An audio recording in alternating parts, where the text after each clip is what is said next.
초콜릿은 달콤해 달콤해 달콤해 오렌지는 상큼해 상큼해 상큼해.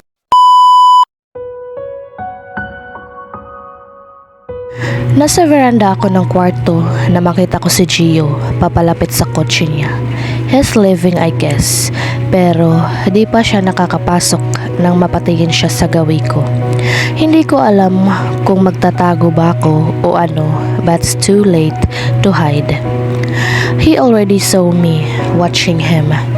Hindi rin naman nagtagal at pumasok na siya. Just like that, hindi naman ako nag-i-expect na ngingiti siya sa akin or kakaway man lang dahil wala sa personality niya iyon. Hindi ko ba nga siya nakitang ngumiti kahit kailan.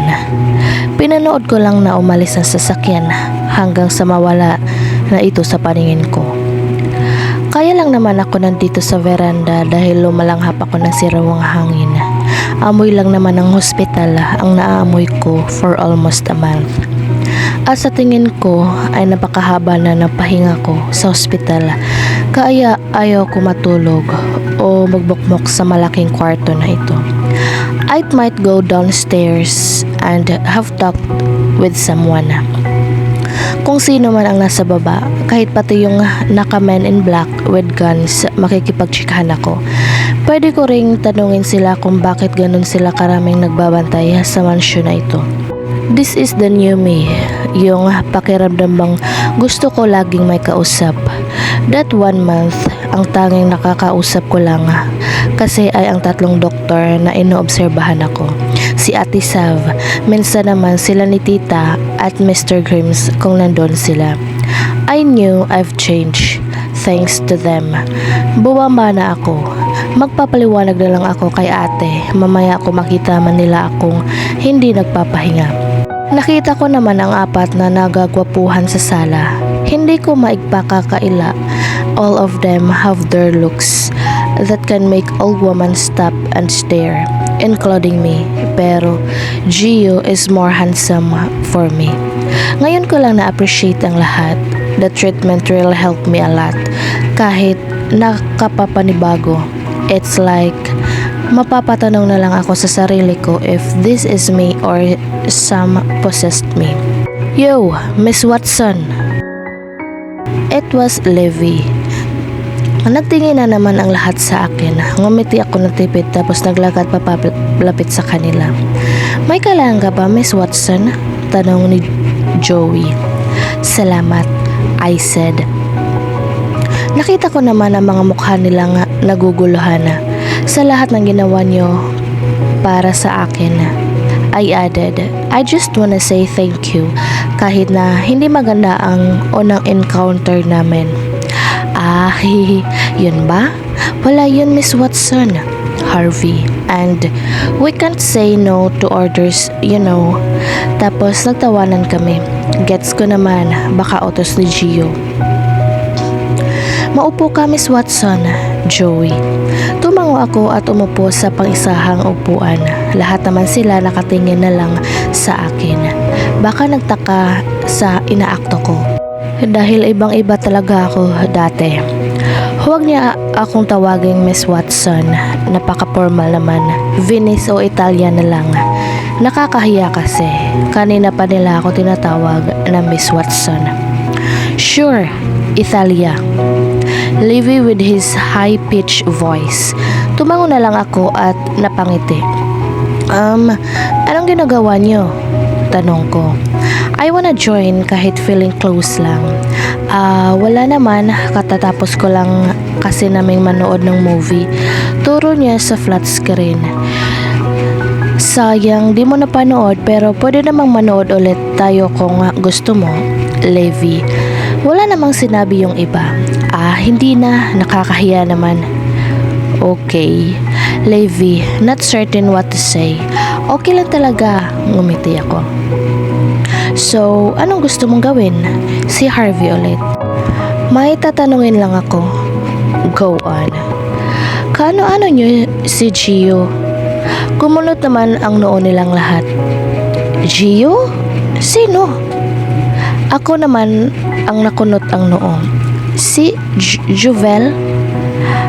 Ako lang pala ang tumatawag ng Gio para sana shortcut. Ah, si Boss? Gio? Nice! Natatawang sabi ni Levi. Napatango na lang ako. Si Boss? Boss namin. He added.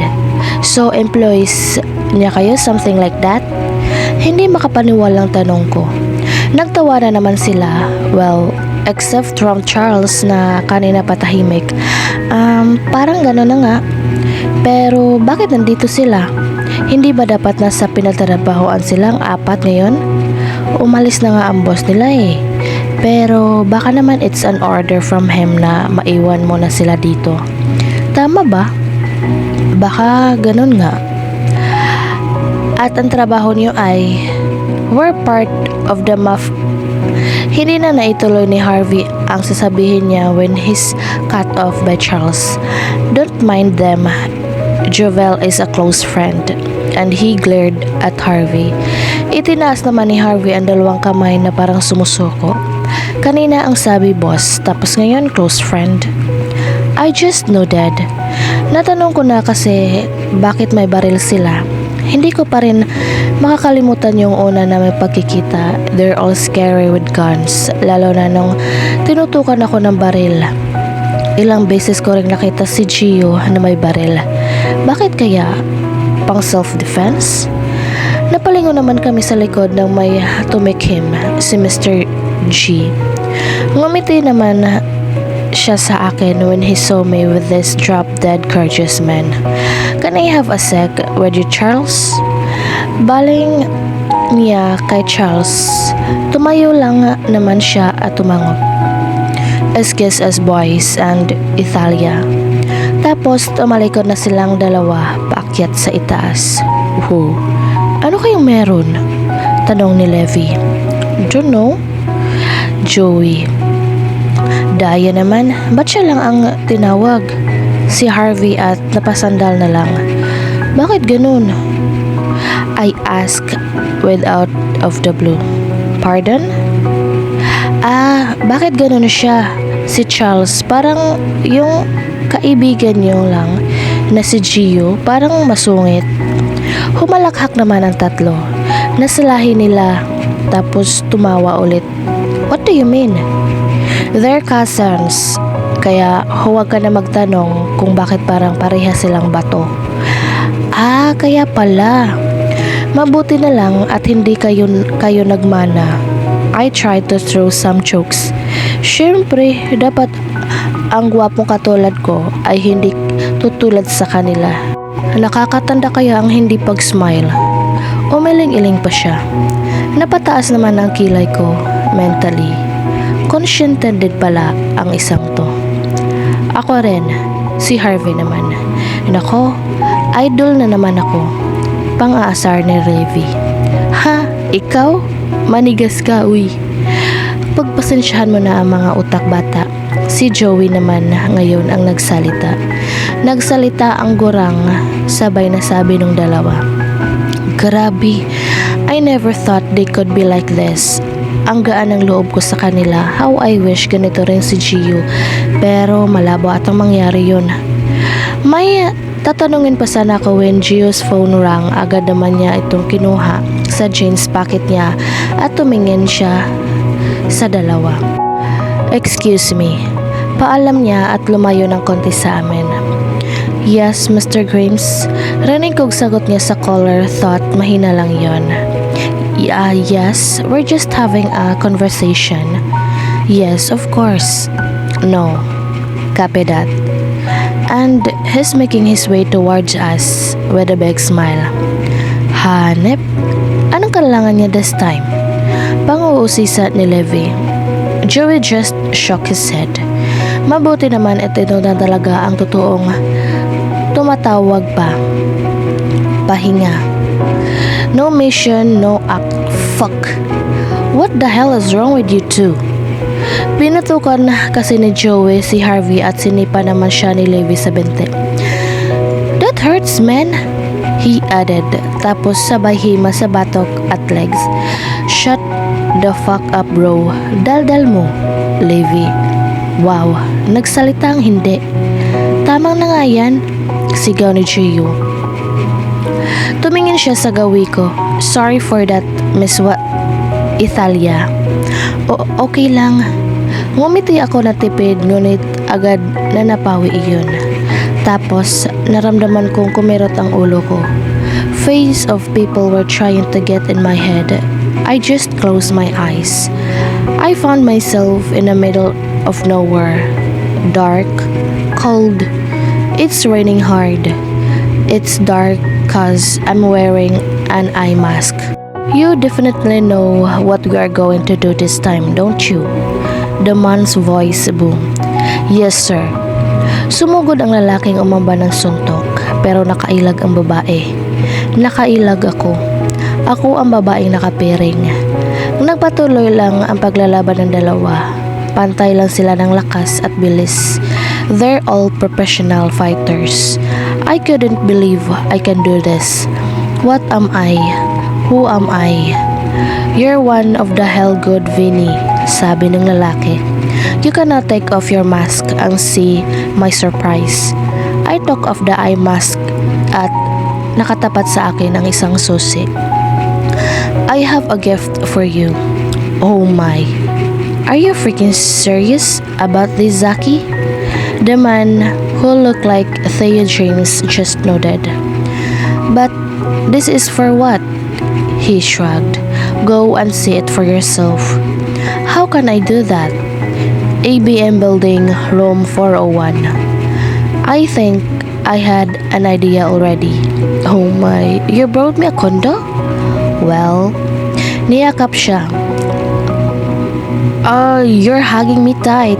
Can't breathe. Humiwalay naman ako sa yakap. Thank you so much. You know how much I want to buy one, pero ayaw ni Dada. I know, that's why let's keep it a secret. It's your prize for me. Ako dapat ang may prize sa iyo kasi ako naman ang nangangailangan ng tulong mo. If it's not because of you, hindi ko magagawa ang lahat ng to. Not a big deal. Let's go home. It's freezing cold out here. We both laugh and then ipinatong niya ang braso niya sa balikat ko while encircle my arm on his waist. Zaki? Oh, thanks God, you're awake.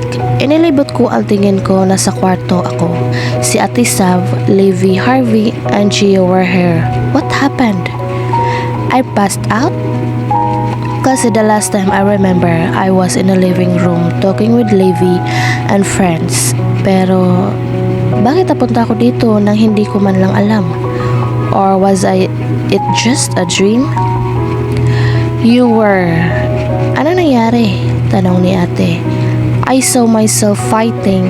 I was in training with a guy in the middle of the dark and cold open place. It was raining. I should tell them that? No, not now. Hindi pa ako sigurado kung sino yon. Hindi ako sigurado if totoo iyon. I need to be sure. Pero alam kong part of my lost memory ang kung ano man ang naalala ko. I don't know. Tumawa ako para hindi nila malamang nagsisinungaling ako. And who's Zaki? Zaki? His name is Zaki? Kasi siya lang naman ang taong pumasok sa isip ko. Maybe he is then. I'm not sure. You shouted that name nung magising ka. Who is he? May naalala ka na naman ba? Should I tell her the truth? I shook my head. Maybe this is not the right time. I need to confirm it myself. ABM Building, Room 401. If that one is existing, it could be all real. Tapos sa oras na makapasok ako sa kwartong yun, maaaring it's a key for me to remember it all. Baka sakaling maalala ko na ang lahat mula sa umpisa. I need to go there. I need to find that place. Pero paano? Did I? Tumango siya. I couldn't remember. Tapos, ipinikit ko ang mga mata ko. I'm sorry. I need to keep this myself. I will tell you ate kapag sigurado na ako. It's okay. Do not push yourself to remember things. Kusa yan. Sabi ko naman sa'yo, magpahinga ka eh. Pasensya na. Pero, I'm so happy for you dahil base sa kwento ng tatlong to, you were talking to them, asking things. She smiled. Tumango ako tapos tumingin sa tatlo. Apat pala dahil nandito na si Charles. Ngumiti lang ulit ako. Sorry, nag-alala pa tuloy kayo, sabi ko sa kanila. Wala yun, Italia, Levi answered. What the hell happened her? Napalingon kaming lahat sa taong marahas na nagbukas ng pinto at sumigaw. Gio,